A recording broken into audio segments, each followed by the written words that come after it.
l'Esprit de Dieu s'agite en moi. Je marche comme David. Quand l'Esprit de Dieu s'agite en moi, je chante comme David. Je chante, je chante, je chante comme David. Je chante, je chante, je chante comme David. Quand l'Esprit de Dieu s'agite en moi, je chante comme David. Quand l'Esprit de Dieu s'agite en moi, je marche comme David. Je marche, je marche, je marche comme David. Je marche, je marche, je marche comme David. Quand l'Esprit de Dieu s'agite en moi, je chante comme David. Quand l'Esprit de Dieu s'agite en moi, je chante comme David. Je chante, je chante, je chante comme David. Je chante, je chante, je chante comme David. Merveilleux Seigneur, il est bon, dit le Psaume 92, il est bon de louer et de célébrer le Seigneur. Il est bon de chanter le Seigneur, il est bon de prier le Seigneur. Parce que quelquefois nous sommes fatigués spirituellement. Quelquefois nous sommes fatigués par ce qui tracasse notre vie, nos pensées. Nous sommes fatigués par les circonstances de la vie. Et à ce moment-là, il faut redémarrer de nouveau. Mais pour redémarrer de nouveau, il faut une onction fraîche. Il faut que le Seigneur vienne te revisiter. L'onction fraîche, ce n'est pas cette onction qui dit que le Saint-Esprit est avec quoi. Le Saint-Esprit est avec nous. Mais l'onction fraîche, c'est quand tu es fatigué. Tu n'arrives plus à avancer. Quand tu es fatigué, même spirituellement, tu n'arrives pas à avancer. Et temporairement, dans les choses, tu n'arrives à rien faire. Et tu es fatigué. Il faut la présence surnaturelle de Dieu. Et les présences miraculeuses. C'est ça l'onction fraîche. Le Saint-Esprit est avec toi, mais le Saint-Esprit va te booster de nouveau surnaturellement. C'est ça qu'il est écrit dans le livre de Psaume 92. Qu'est-ce qui est écrit dans Psaume 92? Il faut me lire dans ma Bible, là je comprends mieux. Dans celui-là. Psaume 92, il n'y a pas vu le verset 8, ça suffira. Après, vous lirez chez vous tous les restes. Oui, il est écrit. Si les méchants croissent, comme l'herbe, oui. Si tous ceux qui font le mal fleurissent, oui. C'est pour être détruits à jamais. C'est pour être détruits parce qu'ils n'ont pas la notion de la vérité, ils sont insensés, ils ne considèrent pas les choses de Dieu, comment on appelle ça, ils ne se restructurent pas. C'est quoi les mots que j'avais dit la semaine dernière, qu'on devait faire tous? Ils ne se remettent pas en question. Mais les mots exacts, c'était quoi? Non, c'était quoi ces mots-là? Est-ce que vous avez travaillé? C'est là où vous n'avez pas travaillé? Est-ce que vous avez écouté la prédication la semaine dernière? Vous n'avez pas écouté. C'est quoi les mots? C'est quoi les mots? L'introspection, mais c'était quoi les mots? On est tout allé dans la voiture. C'est quoi les mots? Il faut que tout le monde travaille dans ça. Il faut considérer ses voix, reconsidérer ses voix. Voici, c'était ça le mot, reconsidérer ses voies. Les méchants ne considèrent pas les voies, et les méchants ont toute chose à un but. Les méchants ont un but, c'est la perdition. Ça, c'est le mystère de l'iniquité qui est écrit dans les livres. Tu m'ouvres 2 Thessaloniciens. 2 Thessaloniciens 2, versets 7 à 8. Pour que ça soit bien compris entre les méchants et les justes qui va être renouvelé dans les Seigneurs. Les méchants ne veulent pas de renouvellement. Les méchants, ils se suffisent à lui-même. Les méchants n'ont pas la vérité en eux. Les méchants ne considèrent pas ses voies. Les méchants, ils avancent. Tout son problème, c'est d'acquérir. Tout son problème, je ne sais pas moi, c'est de faire du mal. Ça, c'est les méchants. Qu'est-ce qui est écrit dans 2 Thessaloniciens? Car le mystère de les mystères de l'iniquité sont destinés à la destruction. Mais pourquoi? Agit déjà. Il faut seulement que celui qui le retient encore. Celui qui le retient encore, notre Seigneur Jésus-Christ. Il faut que le Seigneur Jésus-Christ disparaisse dans les sens. Il est déjà monté, mais il va descendre pour son avènement, pour que les méchants disparaissent complètement. Oui. Et alors paraîtra l'impie. L'impie. Que le Seigneur Jésus détruira par le souffle de sa bouche. Par le souffle de sa bouche. Il faut que l'impie, la totalité des impies, la totalité des gens qui ne vivent pas dans la justice de Dieu, il faut que cette totalité immerge ses voies. Personne ne va rester. La totalité de ceux qui ne considèrent pas leur voix en Jésus, la totalité de ceux qui ne vivent pas dans la justice, de ceux qui ne vivent pas dans l'amour de Dieu, il faut que cette totalité immerge. Alors, à ce moment-là, le Seigneur Jésus va les détruire par le souffle de son esprit. Et qu'il écrasera par la destination des méchants. Il écrasera à l'arrivée à son avènement. Continue la lecture. L'apparition de cet impie se fera par la puissance de Satan. Avec toutes sortes de miracles, de signes et de prodiges mensongers. Et avec toutes les séductions de l'iniquité pour ceux qui périssent. Cette apparition se fera par le ruse de Satan. Satan que tu ne vois pas, Satan il est risé. Il va multiplier les rises dans le monde. Il va même multiplier les miracles. Il va même multiplier tout ce que... On le voit d'ailleurs aujourd'hui, tout ce qui est bien, ce n'est pas considéré, c'est le mal qui est considéré. Et ça ne sert qu'à une seule chose, amener tous les impies à la destruction. Voici pourquoi l'homme de Dieu, celui qui craint Dieu, doit encore marcher avec plus d'attention. Parce que même dans tes pensées, tu peux rencontrer quelqu'un, mais les propos de la personne, ou même la marche de la personne, comment il est avec toi, ça va affecter ta vie. Au point que tu es avec la personne, mais tu te sens mal à l'aise. Vous êtes en train de suivre. Tu es avec la personne, mais tu te sens mal à l'aise, tu ne sais pas pourquoi. Parce que les risques de Satan sont vastes et énormes. Ça joue dans les pensées, ça joue dans les cœurs, ça joue dans nos sentiments. Mais le Seigneur va mettre cet impie, il va les dévoiler. La totalité des impie va être dévoilée et leur sentence, ça serait la mort. Et puis le Seigneur dit, aussi Dieu leur envoie-t-il une puissance d'égarement, parce qu'ils ne veulent pas comprendre, pour qu'ils croient au mensonge. Alors toi qui es enfant de Dieu, si tu ne marches pas dans la vérité de Dieu, si tu ne marches pas dans l'amour de Dieu, si tous les matins, oh David ne cherchait que tous les matins du Seigneur, fais marcher mais pas dans ta justice et dans ta droiture. Si tu ne fais pas cela, l'esprit d'égarement, l'esprit de mensonge, Dieu permet à cet esprit de mensonge de venir égarer ceux qui ne croient pas à l'amour de Jésus. De venir égarer ceux qui ne croient pas à la justice de Dieu. Ils vont tenir ferme dans des promesses sataniques, dans le ruse du malin. Ils vont croire que c'est ça la réalité. Ils vont s'enfoncer. Parce que quand tu es devant quelqu'un qui veut même inconsciemment détruire ta vie, mais tu ne sens pas la personne va t'enfoncer, tes pensées vont t'enfoncer de plus en plus.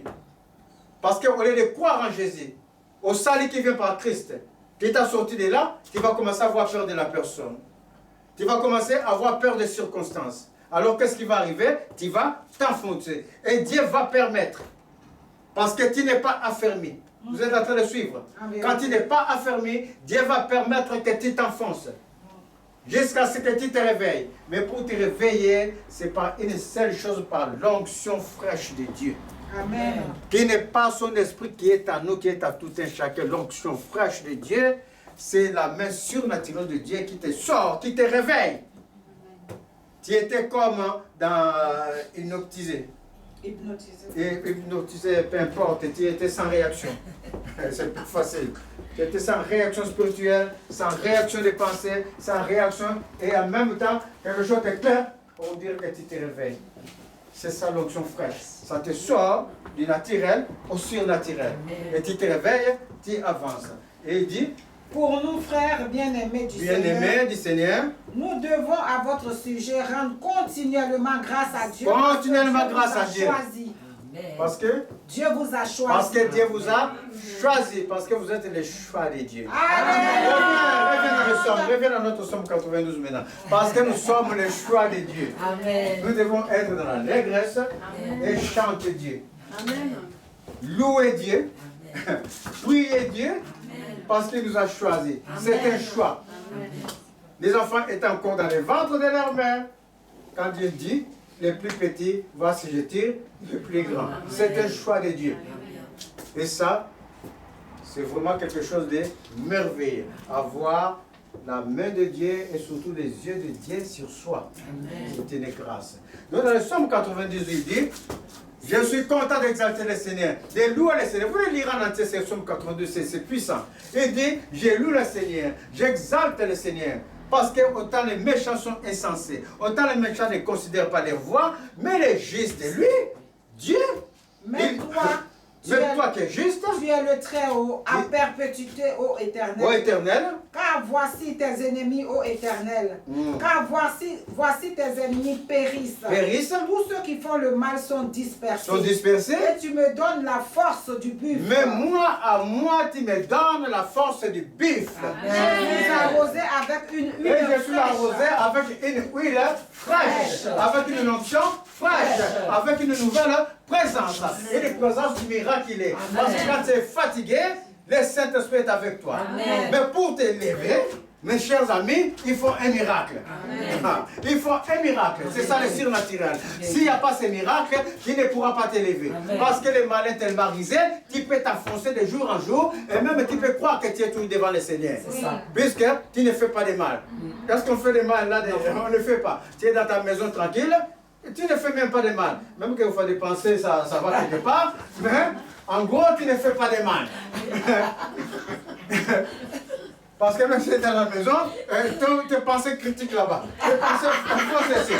Donc, mais en gros, on ne fait pas de mal. Et comme on ne fait pas de mal, tu te dis, mais moi je suis juste, j'avance, donc je suis toujours devant Dieu. Mais en réalité, les circonstances t'ont sorti devant la face de Dieu. Les circonstances te font voir que toi tu es devant la face de Dieu, alors que ce n'est pas ça la réalité. Donc il faut un miracle de Dieu pour que tu sortes de cet état de léthargie.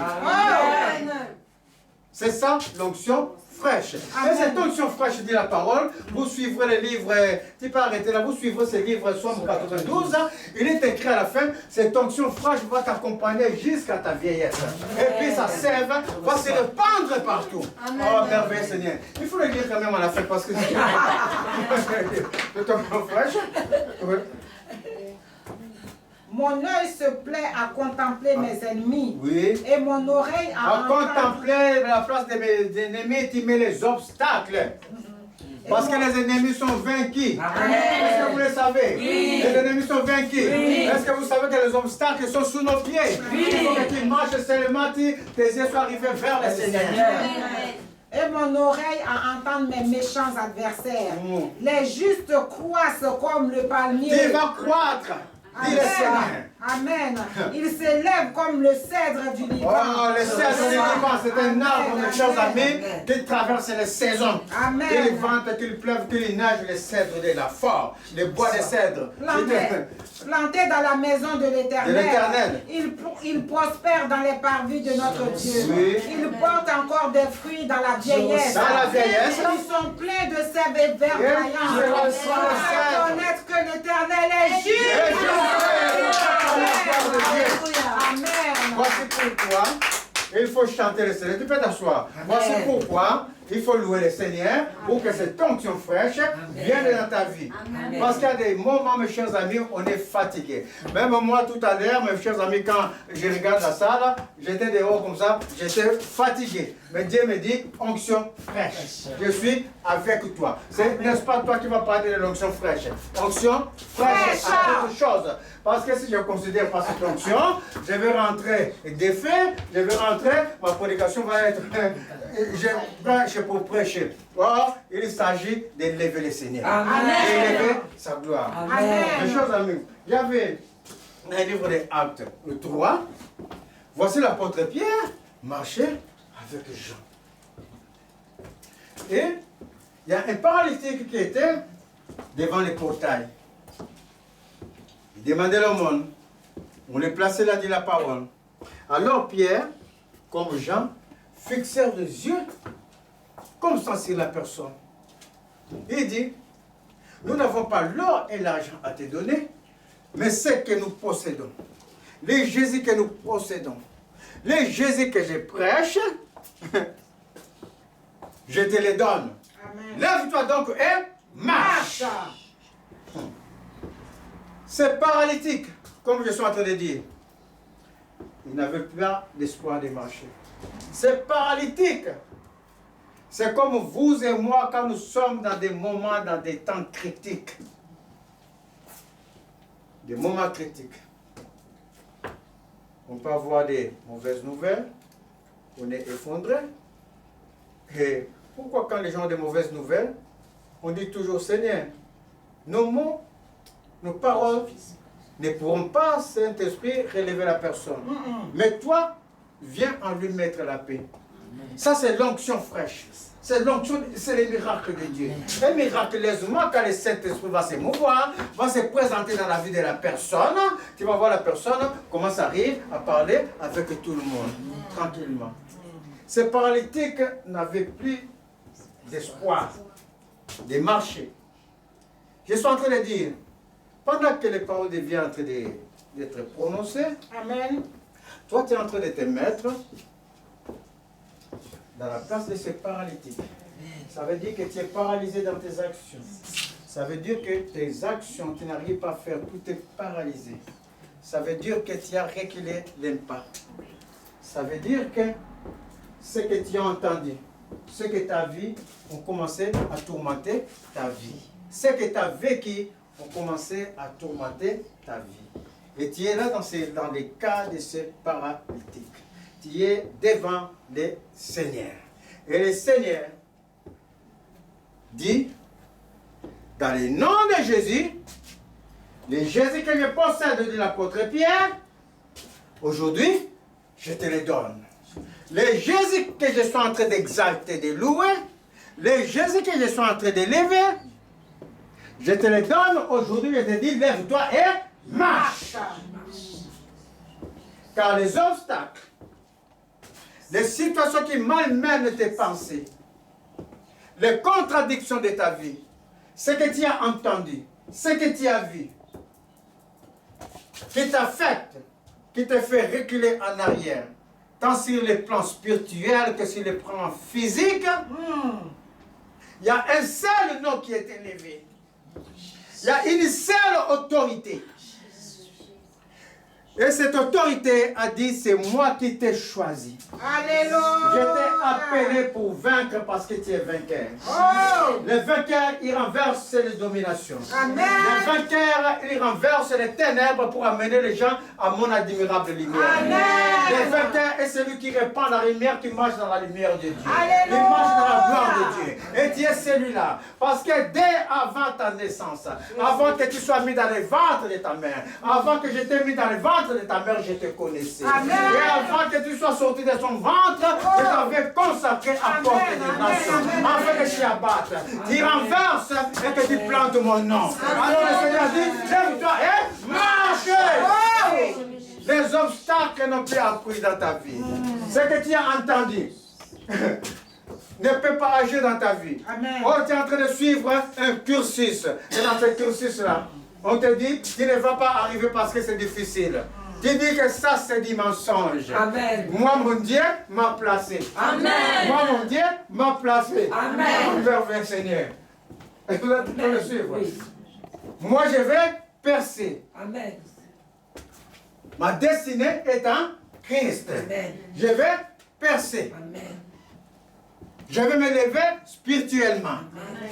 Alors ce paralytique s'est levé et il a marché. Et quand il a marché, il a fait une chose, ce paralytique. Il ne quittait plus les temples. Il ne quittait plus Pierre et Jean. Alors quand les vents et les gens ont vu cela, et quand ils ne quittaient pas, ils sautaient partout dandinés. Ils bénissaient le Seigneur. Mais ne quittez pas les personnes d'où l'onction est venue et passée. Ils ne quittent plus le temple de Dieu. Mais quand les pharisiens ont vu cela, ils ont dit, ils ont commencé à bouder, ils ont commencé à parler. Alors Pierre se leva. Il lui dit, le Dieu d'Abraham, le Dieu d'Isaac et le Dieu de Jacob, le Dieu que je loue, il a glorifié son serviteur Jésus. C'est ce Jésus-là que vous avez crucifié. Mais il est impossible qu'il soit retenu par les liens de la mort. En vérité. Quand vous me suivez, mes chers amis, moi je ne suis qu'un homme. Un jour, moi je vais mourir. Si tu t'accroches à Pierre, tu ne regardes pas celui qui est au-dessus de Pierre. Mes chers amis, tu auras une surprise. Vous êtes en train de suivre? Parce que le jour où Pierre ne sera pas, et toi ne voulant pas connaître Dieu comme il doit connaître, tu vas commencer à chercher d'autres maîtres. Parce que tu vas sentir le vide, parce que Dieu ne sera pas avec toi. Mais où est ce Dieu qu'on me prêchait? Le Seigneur a dit, cherchez-moi pendant que je suis prêt. Tandis que je suis prêt. Invoquez-moi. Tandis que je suis présent dans ta vie. Amen. Un jour, le serviteur va partir. Mais pendant que le serviteur est là, le Seigneur est près de toi. Cherche le Seigneur. Amen. Dans sa parole qui est prononcée. Amen. Cherche le Seigneur dans tout ce qui est dit. Mes chers amis. Et Jésus, lui, il n'est pas possible qu'il soit lié par les liens de la mort. Voici raison de plus, c'est pourquoi, que ce soit moi-même, que ce soit vous, qu'on doit suivre Jésus. Amen. Parce que si tu es ici, du sang de quelqu'un qui est impérissable, ça veut dire que toi-même tu deviens impérissable. Amen. La mort n'aura pas l'emprise sur toi. Non. Quand même ta peau, ta chair. Parce que nous sommes que passagers sur la terre, dit le livre de Pierre. Passagers et voyageurs sur la terre. Donc quand cette chair va retourner à la poussière d'où elle a été tirée, ton âme, si cette âme-là a connu le Seigneur, Oh Jésus. si cette âme-là s'est affectionnée avec le Seigneur, ça veut dire que, comme j'avais dit tout à l'heure, toute chose est créée pour un but. Les méchants, leur but, c'est de périr à la fin. Mais toi, ton but, c'est de vivre à la fin. Alléluia. Parce que tu t'es approché à celui qui incarne, à celui qui est lui-même une vie impérissable. Alors Pierre continue. Il ne peut pas être retenu par les liens de la mort. Et c'est dans le nom de Jésus que ce monsieur que vous voyez a marché. Il continue, il faut me lire les versets suivants, ils vont les temps de rafraîchissement. Tu tournes la page. Quand tu es dans Acte 3, tu tournes la page derrière. Je sais bien les situer. Tu tournes la page derrière, à côté des 4. Donc tu lis, et maintenant frère, à partir du verset 17, et maintenant frère, je sais que vous avez agi par ignorance ainsi que vos chefs. Je sais que ceux qui ne veulent pas vivre dans la vérité, ils n'ont pas la connaissance de Dieu. Ils sont dans l'ignorance. Et toi-même, quand tu es dans l'ignorance, les choses peuvent t'affecter. Parce que tu n'es pas arrivé à cette connaissance. Voici pourquoi la Bible nous exhorte à lâcher les principes élémentaires de la Bible. Les principes élémentaires que Jésus nous a dit pour nous. Ça, Jésus nous l'a dit pour qu'on soit sauvés. C'est élémentaire. Ça veut dire que c'est facile à comprendre. Amen. Quand on te dit, tu es dans les péchés, abandonne les péchés, je viens te sauver, c'est facile à comprendre. Est-ce que vous comprenez? Quand on te dit, ah, regarde comment les gens font comme ça, ils flagellent l'autre, blessent l'autre, ne blessent pas l'autre, c'est facile à comprendre. Quand tu blesses l'autre, tu vois, il s'est tordu, il a mal. Ah, c'est facile. Ça, c'est les principes élémentaires. Quand on te dit, ne va pas vers les idoles, ta vie va être malmenée, c'est facile à comprendre. À comprendre que je ne vais pas louer une statuette ou une statue. C'est facile à comprendre. Parce qu'il ne bouge pas. Il ne peut rien dans ma vie. Quand on te dit que je marche sur les démons, il a marché sur les démons. Que ta foi soit boostée. Tout ça, ça va faire partie des principes élémentaires qui sont déjà dites. Mais le chrétien qui connaît Jésus doit croître dans la parole. Alléluia. Doit pouvoir discerner les mystères de Dieu incarnés en Christ. Amen. Les mystères de Dieu qui trouvent son accomplissement en Christ. Amen. Quand toute cette parole que nous lisons concourt qu'à une seule personne, à Jésus. Et c'est un mystère, c'est un grand mystère de l'apôtre Paul. Amen. Les mystères de la piété. Ne concourt qu'à élever Christ. Ne concourt qu'à montrer à Christ il est Dieu. Ne concourt qu'à élever Christ a combattu pour toi. C'est ça le mystère de Dieu. Il faut croître dans ça, dans toutes les dimensions possibles, pour connaître la longueur, la largeur, la hauteur de la parole, la profondeur de la parole. Amen. À ce moment-là, Satan ne pourra pas avoir emprise sur toi. Amen. Parce que, figurez-vous que Satan connaît la parole. La même parole que nous lisons, Satan connaît la parole. Mais ce que Satan ne connaît pas, la suite des événements, pour ce que le Seigneur a choisi. La suite des événements, pour nous qu'il a choisi. Quand il va vouloir venir nous tromper, il va se trouver en toi une résistance spirituelle. Une fois forte en Jésus, entrer en Jésus, alors Satan, sa force est finie. Vous êtes en train de suivre? C'est ça qui est la réalité. Alors Pierre dit, donc à partir du verset 17, et maintenant, frères, oui. Je sais que vous avez agi par ignorance, ainsi que vos chefs. Oui. Mais Dieu a accompli de la sorte ce qu'il avait annoncé d'avance par la bouche de tous ses prophètes, que son Christ devait souffrir. Repentez-vous donc et convertissez-vous pour que vos péchés soient effacés, afin que le temps de rafraîchissement enfin que, en conclusion, en vertu, je ne sais pas, enfin que, vous comprenez, enfin que, le temps de rafraîchissement, ça peut venir enfin que, quand tu te répands, et quand tu fais encore quoi, et quand tu te convertis réellement à Christ, quand tu n'as plus peur des obstacles, quand tu n'as plus peur de ce que tu entends et ce que tu vois, même de ce que tu avais fait, afin que par cela, afin que le temps de rafraîchissement, afin qu'une option fraîche, afin qu'un miracle vienne dans ta vie. Amen. De la part du Seigneur. De la part du Seigneur. Et qu'il envoie celui qui vous a été le Seigneur Jésus. Christ. Merveille Seigneur. Afin que le temps de rafraîchissement vienne dans ta vie. Afin que tu reçois le miracle de Dieu pour t'élever. Vous êtes en train de suivre. Sans ce miracle, tu peux t'effondrer. Sans les miracles de Dieu, la présence manifeste et l'onction fraîche de Dieu. Dieu donne une onction une fois pour toutes. Il est avec toi. Mais cette onction doit être manifeste.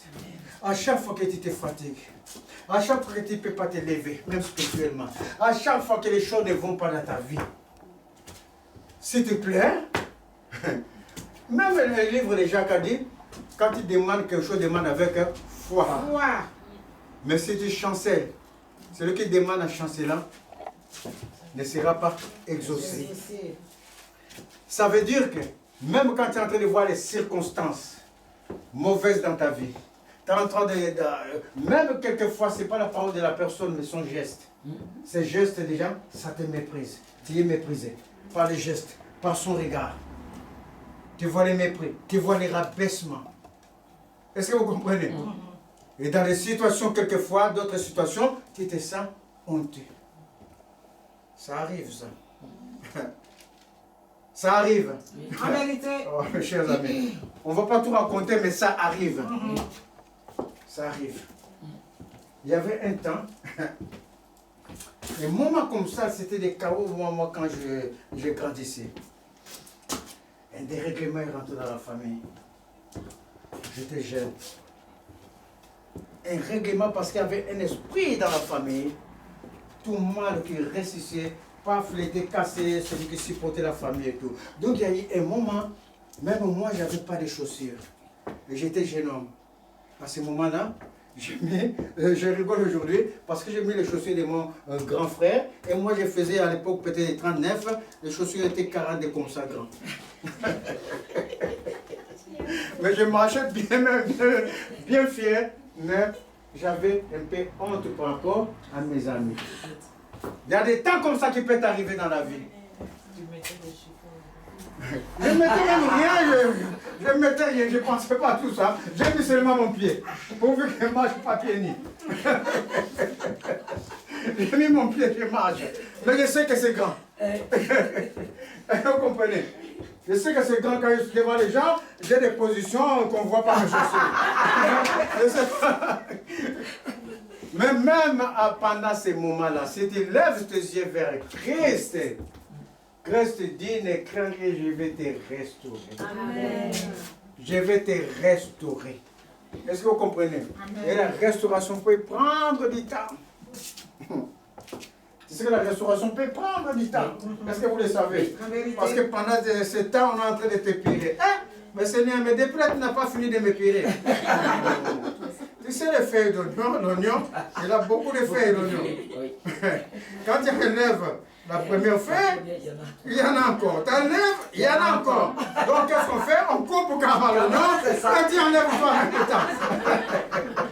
Donc, au lieu que tu demandes au Seigneur de t'enlever feuille par feuille, eh bien Seigneur, épire-moi totalement. Enlève tout totalement, Seigneur. Je suis fatigué. Je suis fatigué, je suis fatigué. Mais quand tu diras au Seigneur que je suis fatigué, sois rempli de la force. Parce que tu as grandi avec ce que tu demandes d'enlever. Parce que ce que tu demandes d'enlever a commencé à faire ta vie. C'est ça. Donc, quand le Seigneur va te l'enlever complètement, tu peux sentir un manque. Tu peux sentir que ça ne va pas, tu chancelles l'épée, il y a un désordre. Il y a quelque chose qui ne va pas. Mais pour que cela n'arrive pas, ça veut dire que tu es ancré, accroché à Jésus. Alors là, le passage va être comme ça, comme si tu passes sur un pont, tu traverses. Amen. Il est capable de tout enlever. Amen. Comme à ces paralytiques. Amen. Il est capable de ressusciter la vie tout de suite. Amen. Comme il a ressuscité la vie du fils de cette femme, la veuve de Naïm. Est-ce que vous comprenez? L'enfant est mort. Il a dit, lève-toi, sors. Et il rend l'enfant vivant à sa mère. Instantanément. Amen. Le Seigneur est capable de le faire. Amen. Et quand tu pries le Seigneur, quand tu pleures devant le Seigneur est capable de le faire, d'amener l'onction fraîche qui va tout de suite te réveiller. Amen. Mais alors, pour rentrer dans ce temps de rafraîchissement, il faut être entré en Christ. Parce qu'on a dit que le temps de rafraîchissement ne vient que par une seule personne, par Jésus. Et on court tous derrière ce temps de rafraîchissement. Amen. Il faut qu'on rentre, c'est notre droit. Parce que nous sommes fatigués de telle sorte que Christ lui-même, avant de partir, il a prié, Père, je prie, pas pour moi, mais pour ceux que tu m'as donnés. Amen. Ils sont dans le monde. En vérité, oui. Ils sont encore dans le monde, ils ne sont pas de ce monde comme moi, je ne suis pas de ce monde. Mais eux, ils sont encore dans ce monde. Alors, Père, aide-les à vivre, à vaincre les choses du monde. Parce que Jésus sait, ce monde peut nous engloutir. Non, mes chers amis, le monde, il est méchant. C'est ça. Le monde, il est très méchant. Et la méchanceté ne dépend pas de la personne ou de la vieille. Non, même les enfants qui sont petits. Oui. Ils peuvent être très méchants envers les adultes, très méchants même envers eux-mêmes déjà. Des choses qu'on n'imaginait pas autrefois. Les enfants de 6 ans, dans les écoles, il y a des choses qui se passent. Donc il y a la méchanceté et à un stade, ce qui est un stade, on dit quoi un stade? Un stade qui est avancé. Et pour l'anéantir, il n'y a que la vérité qui doit survivre. Et cette vérité, nous ne la trouvons qu'en Christ. Mais pour entrer dans ces temps de rafraîchissement, l'apôtre Pierre a dit d'abandonner les péchés et de nous convertir totalement à Christ. Nous sommes déjà convertis à Christ. Nous aimons Christ.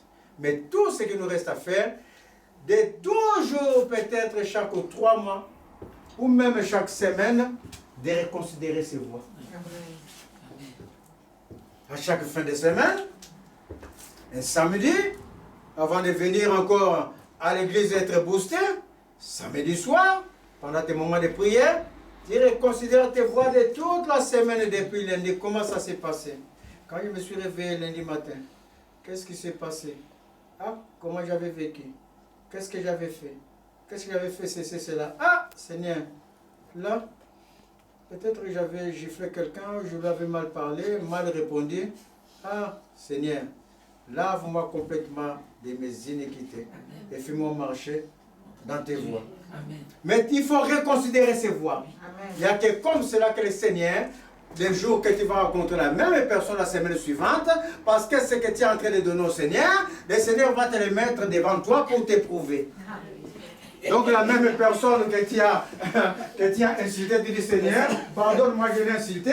Voici, lundi, la même personne est encore devant toi. Il est en train de te montrer les doigts comme ça là. Alors que tu as fini de prier samedi, Seigneur, enlève, pardonne-moi. Et la personne vient parce que lui ne connaît pas Dieu. Lui, il va continuer à te montrer du doigt. À ce moment-là, si tu as reconsidéré sincèrement ta vie, toi, tu as souffert, tu as été insulté, flagellé, Père. Même moi-même, j'étais insulté dans ma conduite. Je n'écoutais pas ta parole, mais tu m'as pardonné. Et c'est sincère dans ta vie. Quand la personne va venir te montrer du doigt, le Saint-Esprit va rappeler cela dans ton cœur. Tu vas dire, ah, ma soeur, mon frère, marchons bien, allons, on va boire du café. Et la personne est fâchée, alors je t'invite à boire du café. Ça va boire du café, mais si tu t'es pas repenti sincèrement, mes chers amis, ces jours-là, tu vas encore, ta méchanceté va se ressurgir, et le Seigneur va continuer à t'épirer, à t'épirer, à t'épirer, feuille par feuille comme oignon, feuille par feuille comme oignon. Le Seigneur va prendre son temps. Un jour comme 1000 ans, comme un jour pour le Seigneur. Pendant que nous vivons sur la terre, même si tu fais 100 ans, tu n'as pas fait un jour. Donc, on est encore là, entre comme une feuille qui pousse, on est bas comme son entrée, on n'a pas fait encore un jour. Donc, qu'importe pour le Seigneur, il va t'amener à 100 ans. À 100 ans même, ça fait combien? Ça fait les 8 millièmes ou bien 16 millièmes de 1000, je ne sais pas combien là. Donc, tu n'es vraiment rien, tu es là. Tu n'as même pas grandi encore devant le Seigneur. Donc, il a tout le temps de te faire grandir. Tu comprends? Parce qu'il peut t'amener jusqu'à 120 ans. Donc il a tout le temps de te faire grandir.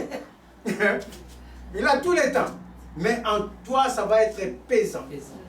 Parce que ton corps n'est que des passages sur la terre. Ton corps ne va pas résister à la tension de ce monde. Mais ton esprit va être vivifié. Voici pourquoi l'esprit résiste quand l'esprit est attaché à Christ. Voici pourquoi tu résistes aux choses quand tu es attaché à Christ. Parce que Christ, il est esprit. Est-ce que vous comprenez? Mais si tu considères les choses de ton corps, mes chers amis, tu vas te fatiguer. Parce que le monde appartient à quelqu'un. Que Dieu lui a donné droit pour attaquer les gens. Est-ce que vous comprenez? Il a été expulsé sur la terre. Malheur à la terre, dit le livre d'Apocalypse. Parce que le prince de ce monde a été, oh mes chers amis, malheur à la terre. Il a toutes les raisons possibles.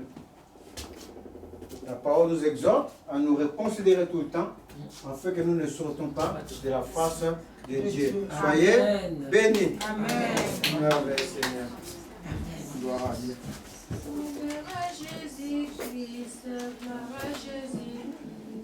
Tu es le sauveur.